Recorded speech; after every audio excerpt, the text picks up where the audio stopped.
Topic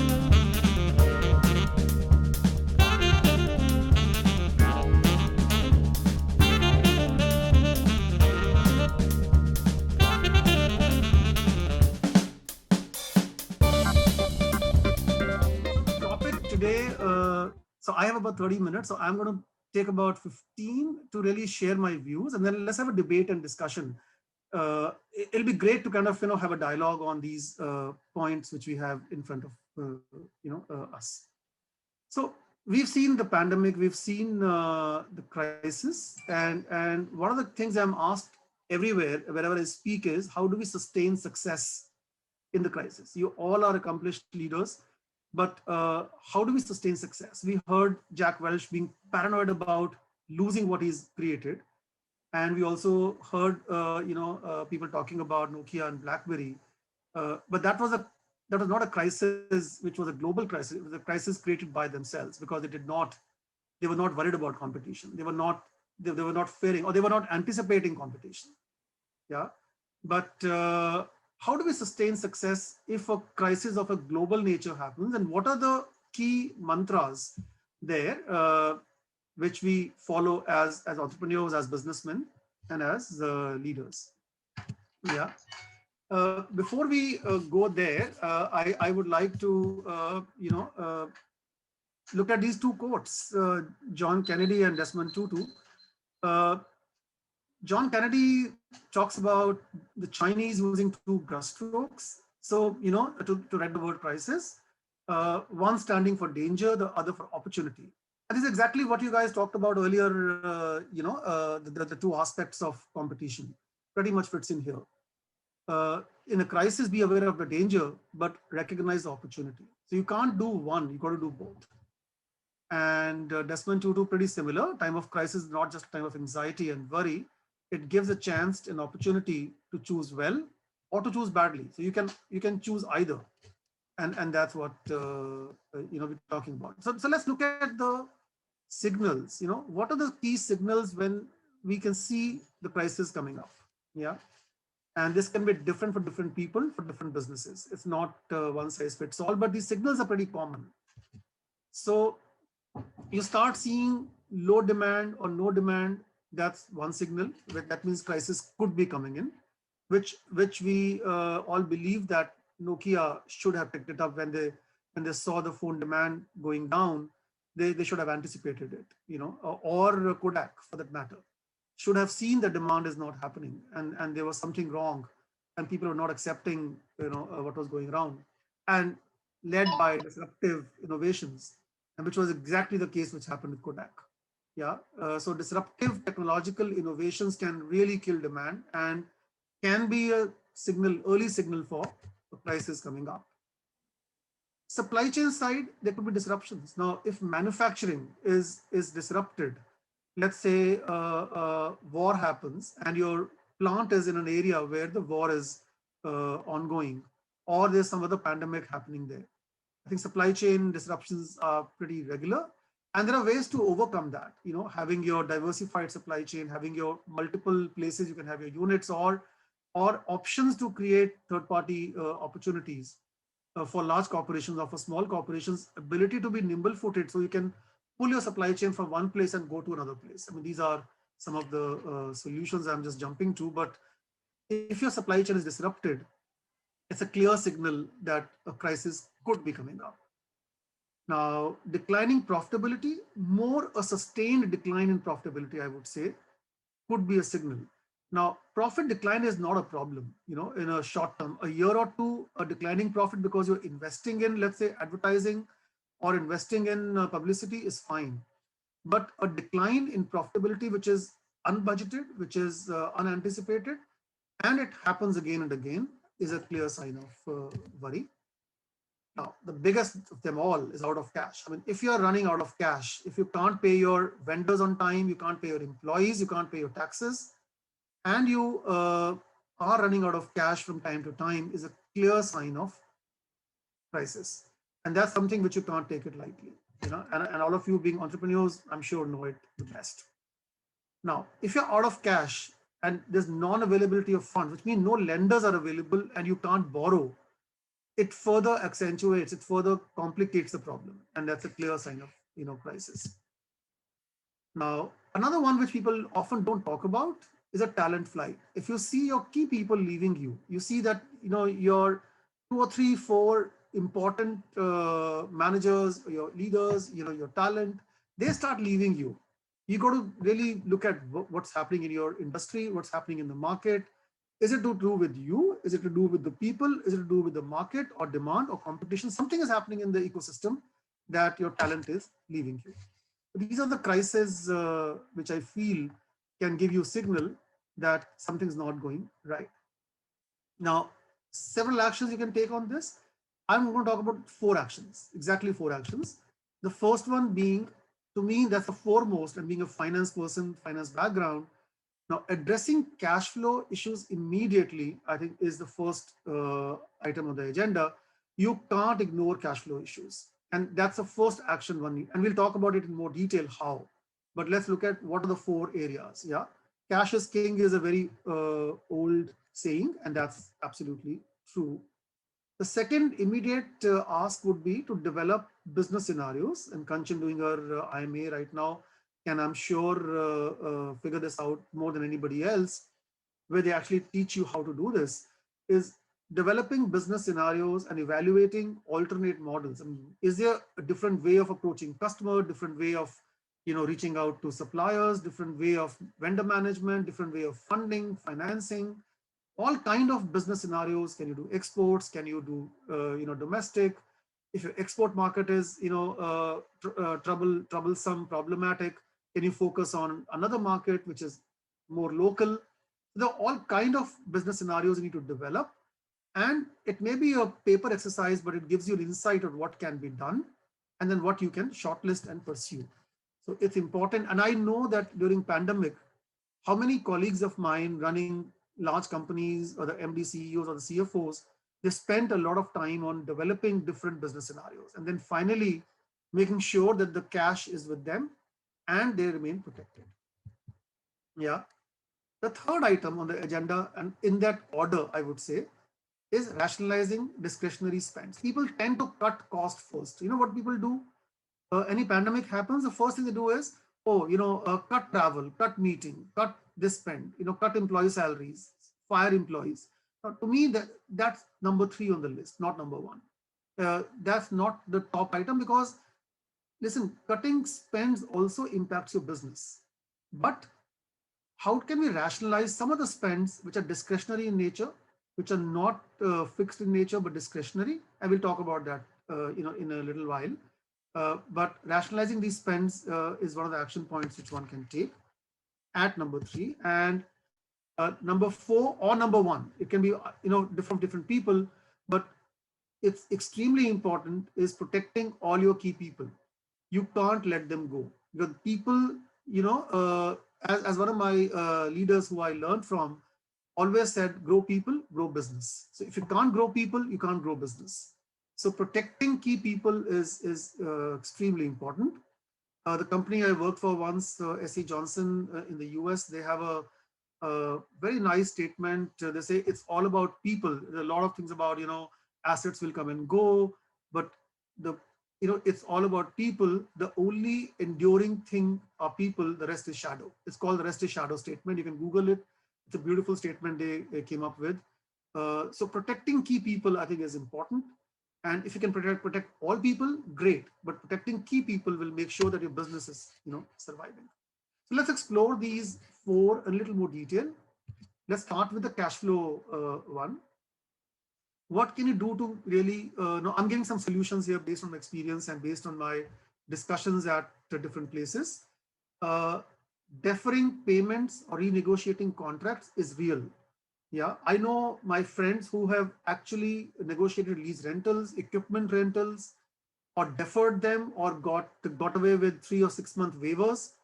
Service contracts where people have made it free, they bundle together. The vendors are equally keen to work with us, or suppliers are equally keen to work with us. So several cases you go to the vendors and they're very willing to help you. So renegotiating contracts is something which I think comes in pretty easy. But if you go for a long-term contract with them, they will come down in cost. They will give you some moratoriums. They'll give you some free periods, and you can then tide over the crisis. Loan repayment deferrals is pretty much talked about in the papers all the time. Government has done it, and everybody's done it. Salary deferrals wherever needed. I would say deferral, not a cut. Now that gives some confidence to the employee that I'm not losing my salary. I'm only going to be paid part of it later. So I would say part salary deferrals, if needed, can be resorted to, provided cash is completely going away and you have a big issue on the cash. Yeah, cutting further capex and growth as in growing units or expanding manufacturing capabilities, or let's say putting more capacities, uh, can be shelved for a while in case cash is a problem. So cutting further capital expenditure and relooking at the capacities is another area one can look at. But the easier one is disposing of all non-operational assets. A lot of us try to create assets. We try to get offices, own offices, own residential apartments. Sorry, Kanchan, I don't mean that you don't build residential apartments, but for living. But for a business to really, have apartments as a real estate asset, which is not used for production or for manufacturing your product, is something one can live without in terms of crisis, in terms of or the time of cash crisis. Yeah, optimizing inventory levels and disposing of idle inventory, and even at sometimes at cost. If it's not giving you a loss, I think it's important to really dispose of anything idle, whether assets or inventory. Yeah, channel financing by banks.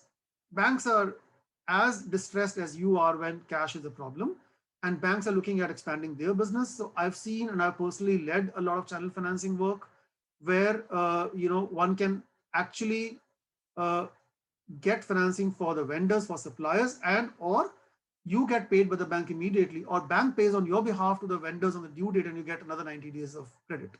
So this is very doable, and banks are willing to do it at fairly low interest rates, 8%, 9%, 10% types. Bill discounting options. This is a very well-known old method that you discount the bills, which means your receivables you can discount and get the money upfront, and you may need to pay a small amount for that, but the cash is paid upfront to you, and while the debtors pay to the bank on due dates. Setting up bank OD and working capital limits where they've not been used so far. You may have been cash rich in the past, but setting up limits is a good idea. You may not use the limits, but you must have limits from the banks. With discounting receivables and LCs received but payment later. Now, LCs people think can't be renegotiated.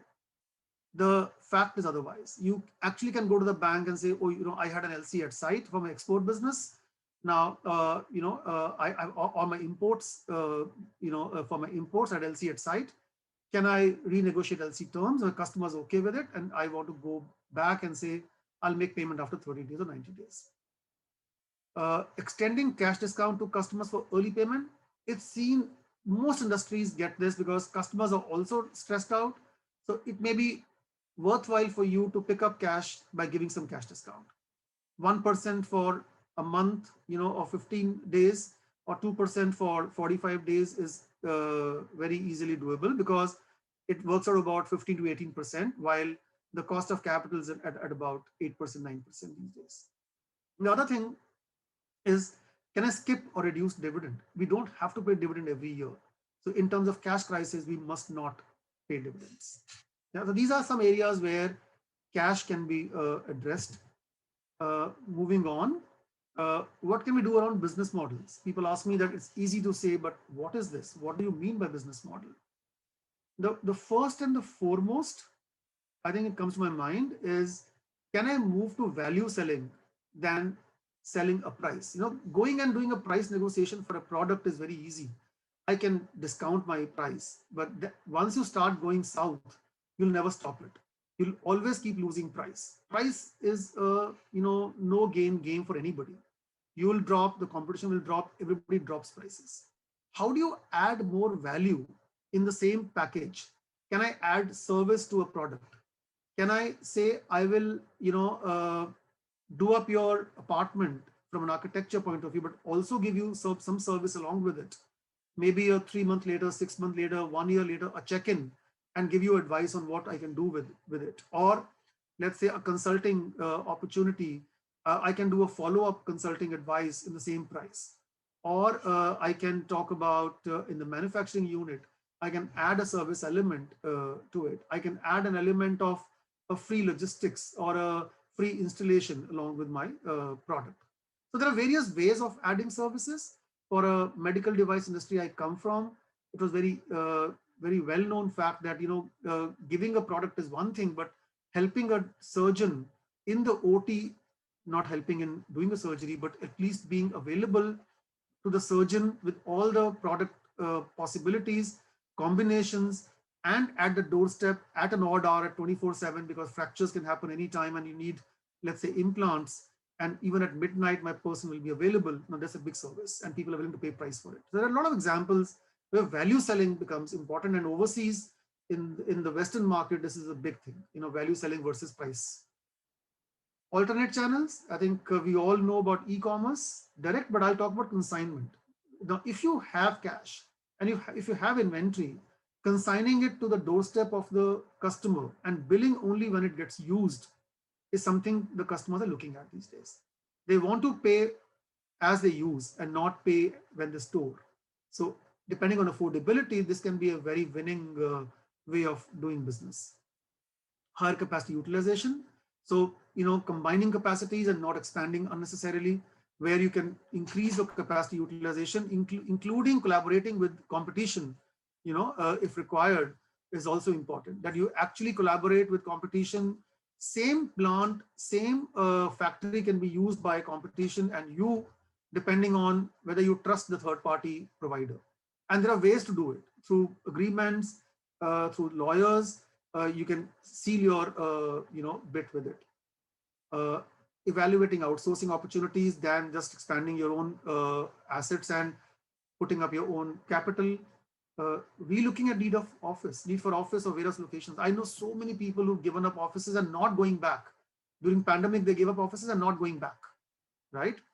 And also various locations, where can I really aggregate my warehouses? Can I defer and hold my launches, new products, because they will need money, they will need investments? Can I evaluate social media opportunities? Can I work with startup ecosystem? Huge opportunity. The startup ecosystem is something which we underestimate all the time. And they have cheaper alternatives for everything, including research, including R&D. And of course, goes without saying, maximizing use of digital. Yeah, that's another area to look at. Last two slides, rationalizing spends. Now, cut non-customer facing spends. Do not cut customer facing spends. You can't cut customer visits, but one can rationalize own meetings and travel, entertainment costs, which are for us. Yeah. Relooking at office and warehouse space, I talked about. We talked about contract renegotiation. They will rationalize spends automatically. Give equity to employees in lieu of bonus. Employees like to get bonus, but can you start sharing equity stock with the employees? Somebody working in mental health, which I heard, will appreciate this, that giving equity to every employee in a space, employee stickiness increases, and B, it cuts down the salary cost, because then they start sharing the capital and they gain when the company becomes bigger. Cutting down dividend, we talked about. Plugging all loopholes. There are consultants who can tell you we are losing a lot of money because we're not availing opportunities, and we need to plug all loopholes and relook at the biggest cost, which is advertising. For a lot of people, can we move to social media? Can we move to different ways of advertising? It was different when it was Doordarshan or one channel, two channel, when everybody could see one ad. Today, you can reach about 3% of population by being on one channel. So that's not really efficient. So is there different ways of going to customers? And finally, protecting talent. I think need to identify key people, go out, protect them, share business and personal long-term growth plans with them. This is important. have we started sharing our company vision with the employees? People try to, protect their vision. A lot of entrepreneurs and businessmen, MNC leaders, they don't want to share. There's no transparency. They want to keep. They think information is power. Now, employees like, to be part of the growth journey. They like to see their own growth. They like to see the business growth. They want to be part of a growing business, not a part of a sinking ship. And if you share your vision, mission, strategy, business growth, personal growth journey of theirs with them, they love it. They really appreciate it. Committing X number of days per employee on development. It shows that you care for the employee. It shows that you're committed to their development and their training needs. And telling them upfront that 7 or 8 days in a year, I'm going to allow you to, train and no work those days, send you out for a training program. I think that goes a long way, in holding people. Breaking hierarchies. I mean, people do not believe in hierarchies. They don't believe in sir approach. They don't believe in having a veil in between you and the employee. So people want to over communicate. They want you to over communicate with them, not under communicate with them. Talked about care, be flexible as much as possible. Work from home has been the norm. Now, can we keep it? Can we trust output more than the input? I mean, that's the basic philosophy here, that I trust output. Even today, very, very seasoned people, foreign educated, my friends, and they tell me, oh, you know what? Should I pay this guy because he's coming at 11 o'clock these days and not at 9 o'clock? Whenever I talk to him, he's not, he's doing some personal work. The point is he giving you output? Is she giving you output? Is she effective and efficient or not? Now, we should be more worried about output than input. Clocking number of hours is not as important as the output is. And I think we need a balance, because people who follow output and who reward output, you'll find input automatically increases. Employees are going to give you input at odd hours if the output is the focus, not the input. Yeah.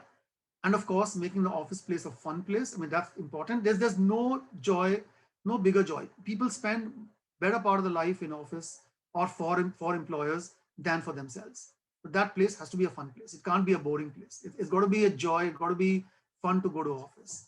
And of course, goes without saying, increasing diversity is critical.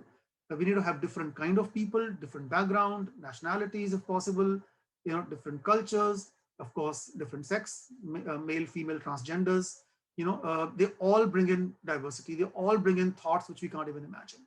Yeah. So these are some of my thoughts on working through crisis. Even if we can do part of it, I think we would have done a good job in protecting our business and growing our business.